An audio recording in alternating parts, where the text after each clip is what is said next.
주야로 묵상하는 삶 3월 24일 수요일의 말씀입니다. 사무엘상 1장 9절부터 18절까지의 말씀이고 완벽함보다 믿음으로 라는 제목으로 함께 묵상해 보도록 하겠습니다. 먼저 우리 함께 본문을 읽어보도록 하겠습니다. 그들이 실로에서 먹고 마신 후에 한나가 일어나니 그때 제사장 엘리는 여호와의 전 문설주 곁 의자에 앉아 있었더라. 한나가 마음이 괴로워서 여호와께 기도하고 통곡하며 서원하여 이르되 만군의 여호와여 만일 주의 여종의 고통을 돌보시고 나를 기억하사 주의 여종을 잊지 아니하시고 주의 여종에게 아들을 주시면 내가 그의 평생에 그를 여호와께 드리고 삭도를 그의 머리에 대지 아니하겠나이다. 그가 여호와 앞에 오래 기도하는 동안에 엘리가 그의 입을 주목한즉 한나가 속으로 말하매 입술만 움직이고 음성은 들리지 아니하므로 엘리는 그가 취한 줄로 생각한지라. 엘리가 그에게 이르되 네가 언제까지 취하여 있겠느냐 포도주를 끊으라 하니 한나가 대답하여 이르되 내 주여 그렇지 아니하나이다. 나는 마음이 슬픈 여자라. 포도주나 독주를 마신 것이 아니오 여호와 앞에 내 심정을 통한 것뿐이오니 당신의 여종을 악한 여자로 여기지 마옵소서. 내가 지금까지 말한 것은 나의 원통함과 격분됨이 많기 때문이니이다 하는지라. 엘리가 대답하여 이르되 평안히 가라.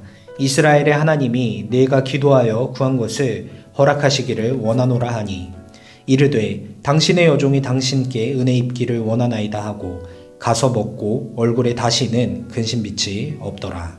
아멘. 네, 오늘은 어제에 이어 마음이 괴로웠던 한나가 하나님 앞에 서원 기도를 하는 장면을 보여주고 있습니다. 서원 기도란 것은 앞으로 있을 미래의 일에 대해서 하나님의 축복을 간구하면서 작정하고 약속을 드리는 것인데 지금 한나가 하는 서원은 만약에 아들을 주시면 그 아들을 하나님께 드리고 그 아들의 머리에 손을 대지 않겠다라는 약속을 드리는 것을 볼 수 있습니다. 이렇게 한나가 간절하게 기도하고 있을 때 그녀의 옆에 서 있던 것은 당시의 제사장이었던 엘리라는 사람이었는데 그 엘리가 오해를 합니다. 그러니까 한나가 기도하는 모습이 입만 뻥긋뻥긋하고 이야기가 나오지 않는 것을 보면서 그녀가 포도주에 취했다고 생각을 하고 그녀를 호되게 책망하는 모습을 보여줍니다. 오늘 등장하는 이 엘리라는 인물은 이제 이후에도 또 등장하게 되는 인물인데 굉장히 나태한 제사장으로 그려지고 있습니다. 나태하였고 또 비대하고 영적으로도 굉장히 어두운 인물로 그려지고 있다는 것이죠. 그렇게 자신을 정죄하는 엘리에게 한나는 다시 이야기를 합니다. 자신이 지금 포도주에 취한 것이 아니라 마음이 괴롭기 때문에 하나님 앞에 열심으로 기도하고 있을 뿐이라고 이야기를 하게 되고 제사장이었던 엘리는 자신의 위치에 맞게 하나님의 복을 구해주면서 마음 평안히 돌아가라고 이야기를 해줍니다. 한나는 이 이야기를 듣고 돌아가게 되는데 그 내용이 굉장히 인상 깊습니다. 18절의 말씀에 나오는데 가서 먹고 얼굴에 다시는 근심빛이 없었다 라고 이야기를 하면서 오늘 본문이 마무리되고 있습니다. 오늘의 묵상 포인트는 한나의 믿음에 대해서 주목을 해보시면 좋을 것 같습니다. 두 가지로 생각을 해보시면 좋을 것 같은데 한 가지는 15절과 16절에 등장한 한나의 마음에 주목하시면서 그녀의 믿음에 대해서 생각을 해보시면 좋을 것 같습니다. 15절에서는 한나가 자신이 마음이 슬픈 여자라고 이야기를 하고 있고 16절에서는 자신의 마음에 원통함과 격분됨이 있으므로 하나님 앞에 이렇게 기도하고 있다라고 자신의 마음을 표현하고 있습니다. 어떠실까요?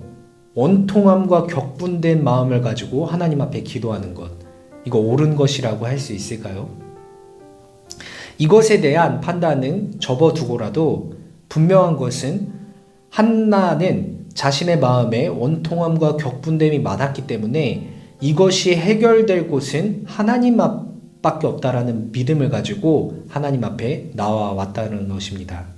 이것을 먼저 생각해 보시면 좋을 것 같고 또 한 가지는 18절의 말씀을 통해서 생각해 보셨으면 좋겠습니다. 엘리의 이야기를 듣고 돌아간 한나는 다시는 그 얼굴에 근심빛이 없었다라고 이야기를 하고 있습니다. 엘리는 타락한 제사장이었죠. 하지만 한나가 본 것은 엘리가 타락한 제사장을 본 것이 아니라 엘리가 하나님의 종이라는 것에 주목하였다는 것입니다. 그렇다는 것은 엘리가 한 말을 하나님이 하신 말씀이다. 그 믿음을 가지고 그의 말을 받아들이고 다시는 얼굴에 근심빛이 없었다라는 것이죠. 그랬을 때 그녀의 믿음이 어디로 향해 있을까? 그것은 분명히 하나님을 향해 있었다라고 생각해 볼 수 있을 것 같습니다.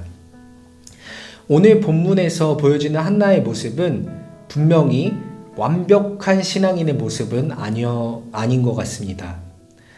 그녀가 그렇게 원통함이 가득하고 격분됨이 가득했다는 것은 그녀 가운데 그만큼 연약함이 더욱 많았다는 것이죠. 하지만 그녀에게는 분명히 순수한 믿음이 있었습니다. 그리고 그녀가 갖고 있었던 그 순수한 믿음은 그 이후에 분명히 열매를 맺게 되었다는 사실을 우리가 주목해 볼 만하다는 것입니다. 오늘을 살아갈 우리가 완벽한 신앙인의 모습으로 오늘 하루를 살아갈 수 있을까요?